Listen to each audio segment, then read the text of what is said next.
Hello guys, welcome to my. আবে আজকে এত অন্ধকার অন্ধকার মনে হয়। ও সরি, আজকে রাতের বেলায় উঠে পড়েছি। A few moments later. তো গাইস, আজকে সকাল সকাল 9টার সময় উঠে মা দিয়ে দিল চা। হ্যাঁ, তারপরে দাঁতের মতো বিস্কুট গুলো দিয়ে খেয়ে নিলাম চা। হ্যাঁ, তারপরে এটা কি জানো, সবাই বড় লোকের স্পেশাল খাবার।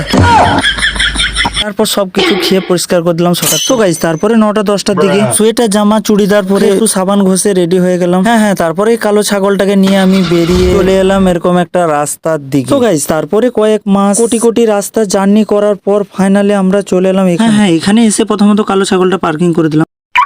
হ্যাঁ, তারপর কিছুক্ষণ খোঁজাখুঁজির পর চলে এলাম মামার বাড়ি। আবে এটা মামার বাড়ি না ভোজ বাড়ি।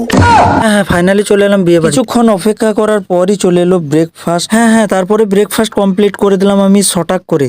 ফাইনালি ব্রেকফাস্ট কমপ্লিট করার পর বেরিয়ে পড়লাম একটু ঘুরু আমার জানেমন কালো ছাগলটাকে নিয়ে বেরিয়ে পড়লাম বাজার দিকে। বাজারে এসে প্রথমত কিনে নিলাম এই জুস। দাম নিল 120 টাকা, তাই খেয়ে দিয়ে করে দিলাম একদম ফাঁকা। তারপর বাজার থেকে ফিরে এলাম গোসল করার জন্য। ফিরে এসে খাবো একটু শরবত পানি, তাই ঘুলে দিল আমার নানি। হ্যাঁ, তারপর একটু ঘষাঘষি করে গোসল করে নে।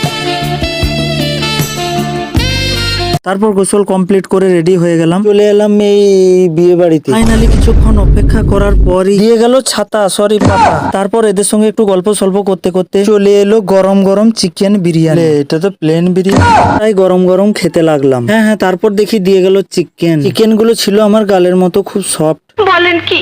বলিনি কিছু, আমি মিষ্টি দই খাই সবার সামনে। আমি বলুম না, আমার শরম করে। খাওয়া দাওয়া কমপ্লিট করে রওনা দিলাম বাড়ির দিকে, জানে মন কালো ছাগলটা নিয়ে। হ্যাঁ, তারপর ফাইনালি চলে এলাম বাড়ি। তারপর একটু সন্ধ্যার দিকে মা দিয়ে গেলো এই গরম কালো চা। খেতে খেতে আজকের ব্লগটা শেষ করে দিলাম।